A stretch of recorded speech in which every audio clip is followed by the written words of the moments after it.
असनीर ग्रोवर की इस leaked call recording को सुनिए एक बार। Sorry, I don't know, sir, what you're saying. You don't know what I'm saying? Get घर से उठा के ना Are you what you're saying? are you drunk, sir, by any chance? यहाँ पर कोटक महिंद्रा बैंक के एक एम्प्लॉय को बहुत ज्यादा गाली दी जा रही है और इवन उनको एनकाउंटर करवाने तक की धमकी दी जा रही है।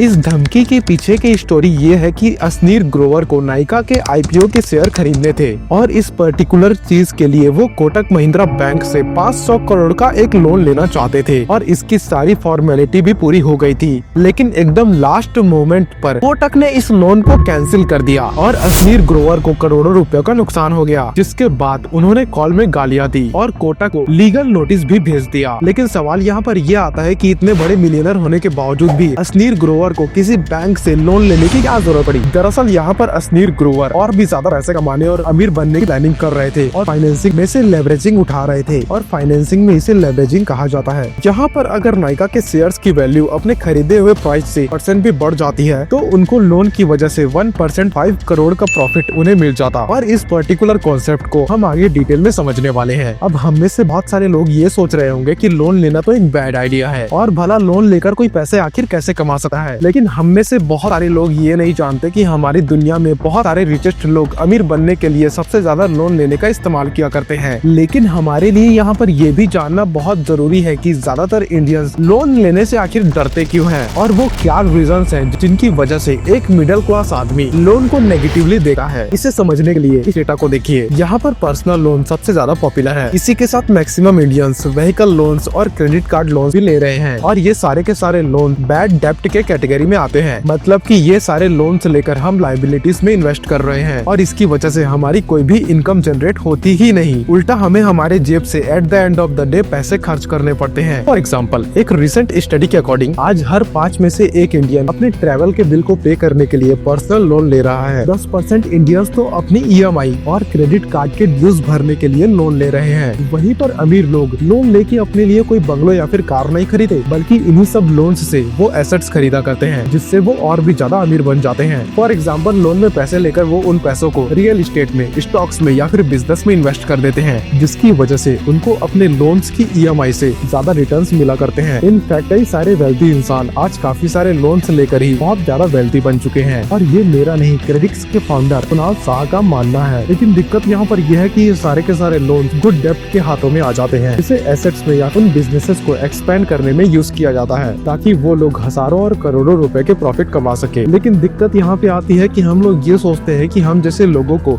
इन बड़े बड़े इन्वेस्टमेंट करने के लिए आखिर पैसा कौन देगा, और सेकंड, इवन अगर हमको लोन मिल भी जाता है तो उतनी एक आम आदमी की रिस्क टेकिंग एबिलिटी होती ही नहीं है। वो लोन को वापस चुकाने के जिम्मे को आखिर क्यों ले, जहाँ पर पूरा रिस्क है कि वो पैसा डूब जाएगा। और ये बात एकदम सिंपल सी है, क्योंकि असनीर ग्रोवर जैसा लोन किसी भी आम इंसान को नहीं मिलने वाला, न ही किसी इन्वेस्टमेंट में पैसे लगाने के लिए उस आम आदमी को लोन में पैसे मिलने वाले हैं। बैंक वहाँ पर लात मार के भगा देगी तुमको अगर जाओगे तो इसका सोल्यूशन मात्र एक है, हम वहीं से चालू करें जहाँ पर शुरुआत में सबसे पहले कम पैसे लगे और ताकि वहाँ पर हमें ज्यादा ग्रोथ मिल सके, और चाहे वो शुरुआत कितनी भी छोटी क्यों ना हो। और कुछ इसी तरह इस नॉर्मल लेडीज के ग्रुप ने आज से 17 साल पहले किया था और इन लोगों ने मात्र 7 लोगों ने मिलकर 1600 करोड़ की कंपनी खड़ी कर दी, वो भी बिना किसी एजुकेशन और बिना किसी बिजनेस एक्सपीरियंस के। और ये बिजनेस भी इन्होंने अपने घर के छत से शुरू किया था। मैं बात कर रहा हूँ यहाँ पर लिज्जत पापड़ की, जिसको आप सभी जानते होंगे, और इसके फाउंडर ने मात्र 4 पैकेट बेचे थे अपने बिजनेस के पहले दिन। आप लोगों में से बहुत कम लोग को ये पता चला होगा कि 1959 में इसको 7 गुजराती लेडीज ने मिलकर शुरू किया था अपने घर में, ताकि उनको घर चलाने के लिए कुछ एक्स्ट्रा पैसे मिल सके। और इसको शुरुआत करने के लिए उन्होंने 80 रुपए का एक छोटा सा लोन लिया था और वो लिज्जत पापड़ आज इतना सक्सेसफुल है जिसके बारे में हम सोच भी नहीं सकते। और ये लिज्जत पापड़ कंपनी 50,000 से भी ज्यादा लोगों को एम्प्लॉयमेंट देता है और इनका एनुअल टर्नओवर 800 करोड़ रुपए से भी ज्यादा का है। और ठीक उसी तरह 1978 में ये लड़की एक गैराज किराए पर लेती है और दिन रात गर्मी में काम करती रहती है ताकि वह अपनी खुद की बायोटेक्नोलॉजी की कंपनी खोल सके। देख रहे हो इनका जुनून। लेकिन लेकिन शुरुआत में इनका किसी ने भी सपोर्ट नहीं किया। और लेकिन बाद में क्या हुआ, सभी इसके पीछे पड़ गए काम करने के लिए, क्योंकि इनका काम ही वैसा था। और फाइनली एक रिटायर्ड कार मैकेनिक को इन्होंने हाथ जोड़कर मना लिया और वो काम करने के लिए इसलिए रेडी हो गया क्योंकि उसको कहीं भी जॉब नहीं मिल रही थी। हम यहाँ पर किसी और के बारे में नहीं बल्कि बायोकॉन की फाउंडर किरण मजूमदार की बात कर रहे हैं। वो ये भी बताती है कि कैसे 25 साल की एज में जब उन्होंने बायोकॉन स्टार्ट किया, लेकिन बहुत ही मेहनत के बाद किरण मजूमदार ने बायोकॉन को शुरू किया और आज बायोकॉन 30,000 करोड़ की कंपनी है। और हाल ही में अपने बिजनेस को एक्सपांड करने के लिए उन्होंने 1.2 बिलियन डॉलर्स का लोन लिया, यानी कि इंडियन रुपीस में 10,000 करोड़ रुपए का लोन। और ठीक इसी तरीके से जब हम अपना बिजनेस स्टेब्लिश करके अच्छी खासी वेल्थ क्रिएट कर लेते हैं तो हम लोन लेके ज्यादा से ज्यादा पैसे बना सकते हैं, जिसको फाइनेंशियल लेवरेजिंग कहा जाता है।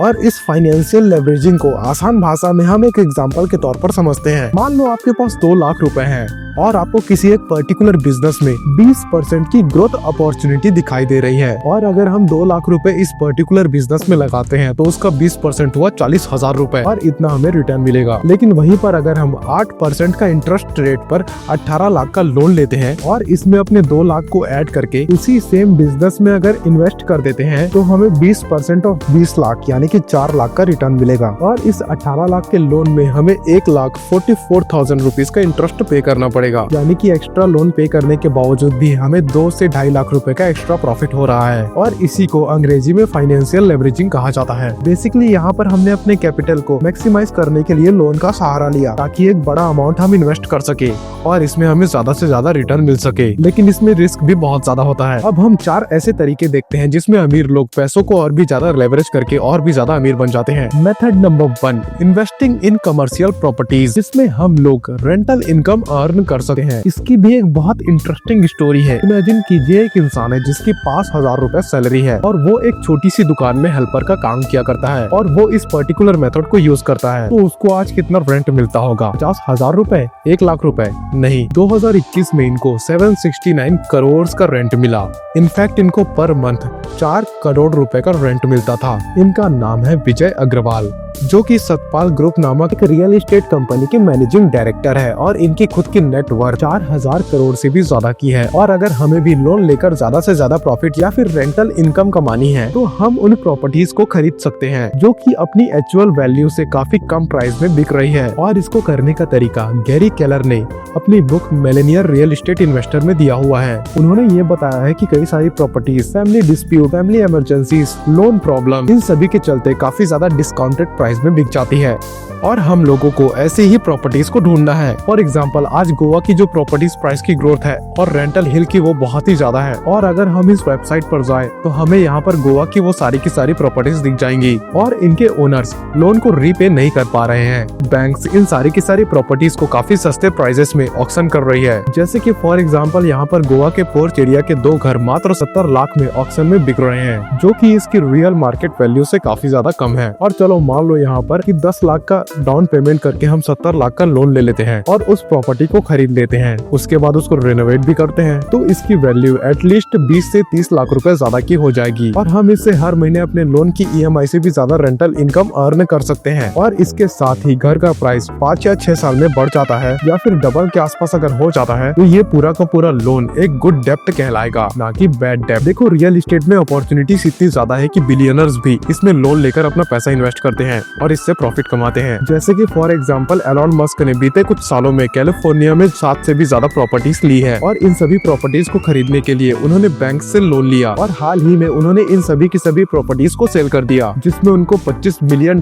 से भी ज्यादा का प्रॉफिट हुआ। लेकिन इस प्रोसेस को फॉलो करने के लिए एक कंडीशन हमेशा ट्रू होनी चाहिए कि हम उन प्रॉपर्टीज को खरीदे जिनकी रेंटल इनकम और मार्केट वैल्यू की ग्रोथ रेट हमारी EMI के इंटरेस्ट रेट से ज्यादा हो। और दूसरी इम्पोर्टेंट बात, अगर शुरू में हमारी रेंटल इनकम मंथली EMI से कम भी होती है तो भी हमारी इतनी कैपेबिलिटी होनी चाहिए कि हम इसी सिचुएशन को मैनेज कर पाए। Method number 2, investing. इसमें आइडिया ये है कि हम लोन लेके किसी हाई ग्रोथ पोटेंशियल वाले स्टॉक में इन्वेस्ट करें जिसमें हमें ज्यादा से ज्यादा प्रॉफिट मिल सके। और जैसा कि मैंने वीडियो की शुरुआत में कहा था कि असनीर ग्रोवर इसी रीजन से लोन लेकर नायका के IPO पर इन्वेस्ट करना चाहते थे। इनफैक्ट असनीर अपनी बुक दोगलापन में ये बताते हैं कि उन्होंने लेवरेजिंग का इस्तेमाल किया और बैंक से 95 करोड़ रुपीस का का लोन लिया और इन्हीं लोन के पैसों में से असनीर ग्रोवर ने जोमेटो के आईपीओ में इन्वेस्ट किया। और हम में से ज्यादातर लोग ये बिलीव नहीं करेंगे कि ये इन्वेस्टमेंट कितनी ज्यादा प्रॉफिटेबल थी कि असनीर ग्रोवर मात्र 8 मिनट में 2.25 करोड़ रुपए कमा लेते हैं, और वो भी लोन का इंटरेस्ट रेट पे करने के बाद। और शायद कॉल रिकॉर्डिंग में भी इसी कारण असनीर ग्रोवर इतना गुस्सा हुए थे, क्योंकि नाइका आईपीओ के शेयर ऑलमोस्ट 80% गेन के साथ लिस्ट हुए थे, और अगर उनको टाइम पर लोन मिल जाता तो उनके पैसे ऑलमोस्ट डबल हो जाते। लेकिन लोन लेकर इन्वेस्ट करने में जितना ज्यादा प्रॉफिट है उसमें रिस्क भी उतना ही ज्यादा है। ऑल्सो जहाँ पर असनीर जैसे इन्वेस्टर के पास मिलियंस ऑफ डॉलर्स है, वहीं दूसरी तरफ हम जैसे मिडिल क्लास इन्वेस्टर अगर थोड़ी बहुत वेल्थ इकट्ठा कर भी लेते हैं तो भी हम लोन लेकर स्टॉक मार्केट जैसी रिस्की जगह पर इन्वेस्ट नहीं कर सकते, क्योंकि हम में से ज्यादातर लोगों के पास नॉलेज की भी कमी होती है, और साथ में ये भी चांसेस है कि इसकी वजह से हमारे सारे के सारे पैसे डूब जाएंगे। मेथड 3, बट अगर हम रियल एस्टेट और स्टॉक की उतनी ज्यादा नॉलेज नहीं रखते तो हम दोस्तों लेवरेजिंग का इस्तेमाल अपने बिजनेस प्रॉफिट को बढ़ाने के लिए कर सकते हैं, और हम इनमें 2 तरीकों से लोन लेकर अपने बिजनेस को एक्सपेंड कर सकते हैं। पहला तरीका यह है, जैसे कि हाल ही में मुकेश अंबानी जी ने $5 बिलियन का लोन लिया, जो अब तक की इंडिया के हिस्ट्री में सबसे बड़ा कॉर्पोरेट लोन है। बेसिकली उन्होंने यह लोन अपने बिजनेस को एक्सपेंड करने के लिए लिया था, और ताकि वो अपने 5G नेटवर्क को पूरे देश में बढ़ा सके। वेदांता ग्रुप के चेयरमैन और फाउंडर अनिल अग्रवाल जी ये बताते हैं कि कैसे वो अपना जब माइनिंग बिजनेस शुरू करना चाहते थे तो उनको कोई भी 50 लाख का लोन भी नहीं दे रहा था, तो उन्होंने धीरू भाई अंबानी को अप्रोच किया और उनको एक पार्टी में बुलाकर उस बैंक के मैनेजर से मिलवाया, जिसके बाद वो बैंक मैनेजर इतना ज्यादा इम्प्रेस हो गया कि उन्होंने अनिल अग्रवाल जी को 50 लाख रुपए का लोन दे दिया। और आज अगर देखा जाए तो वेदांता ग्रुप इंडिया की सबसे बड़ी माइनिंग कंपनी में से एक है, और अनिल अग्रवाल जी खुद एक बिलियनर है। अगर हमें अपने एग्जिस्टिंग बिजनेस में स्कोप दिखाई देता है, और अगर हम इसमें लोन के इंटरेस्ट रेट से डबल यानी कि ट्रिपल वाली ग्रोथ अपॉर्चुनिटी दिखाई देती है, तो हम भी लोन लेकर अपने बिजनेस को एक्सपेंड कर सकते हैं। आइए इस पर्टिकुलर चीज पर एक थॉट एक्सपेरिमेंट करते हैं। अगर हमारे पास एक रेस्टोरेंट है जिसकी ग्रोथ बिजनेस यानी कि ग्रोथ बहुत ज्यादा है, इतनी अच्छी कि किसी भी दूसरे टाउन या फिर एरिया में हमारे लिए डबल ग्रोथ अपॉर्चुनिटी है, तो सिर्फ ऐसी सिचुएशन में हम अपना लोन लेके उस पर्टिकुलर टाउन या फिर एरिया में अपनी रेस्टोरेंट की एक और ब्रांच खोल सकते हैं, ताकि हमें इस ग्रोथ अपॉर्चुनिटी का ज्यादा से ज्यादा फायदा मिल सके।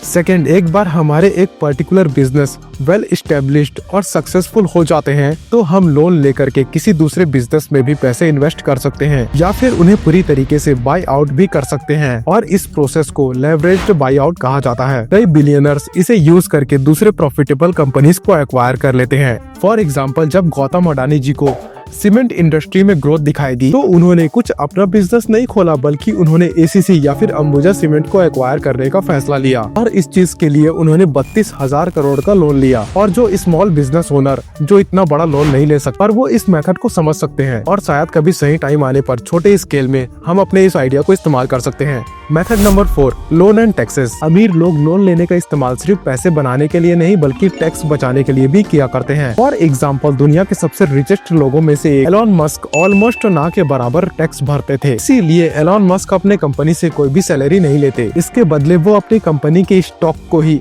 एज अ पेमेंट एक्सेप्ट करते हैं, जिसकी ऑन पेपर वैल्यू हर साल बिलियंस ऑफ डॉलर होती है। अब यहाँ पर क्योंकि वो उन स्टॉक्स को बेचते नहीं है, इसीलिए गवर्नमेंट इसे इनकम नहीं मानती, और इसीलिए उनको इस इनकम का कोई भी टैक्स नहीं चुकाना पड़ता, और इसे बेचने के बजाय वो बैंक के पास चले जाते हैं और उन्हें कहते हैं कि मुझे मेरे स्टॉक के बदले कम इंटरेस्ट वाला एक लोन दे दो ताकि मैं अपने खर्चे चला सकूं। और क्योंकि उनके शेयर की वैल्यू 20 से 30% हर साल इंक्रीज होती है, तो वो बार बार अपने लोन को रीफाइनेंस करवा लेते हैं। तो बेसिकली वो एंड में 0 टैक्स पे किया करते हैं। ऊपर से ऐसे लोन्स में कोई भी टैक्स नहीं लगा करता। और अगर हम आगे चल के किसी भी कंपनीज को ओन करते हैं तो हम ऐसे ही लोन्स लेके अपने टैक्स को मिनिमाइज कर सकते हैं, और इससे और भी ज्यादा कई एसेट्स खरीद सकते हैं। इन शॉर्ट, हमने इस वीडियो से ये सीखा कि कैसे दुनिया के सबसे रिचेस्ट लोग लोन लेकर ही अमीर बनते हैं, और कैसे वो अपने पैसे को लेवरेज करके और भी ज्यादा पैसे कमाते हैं। लेकिन अगर हम मिडिल क्लास इंडियंस की बात करें तो हम में से ज्यादातर लोग लोन लेके ऐसे इन्वेस्टमेंट करने का रिस्क नहीं ले सकते, या फिर ज्यादा से ज्यादा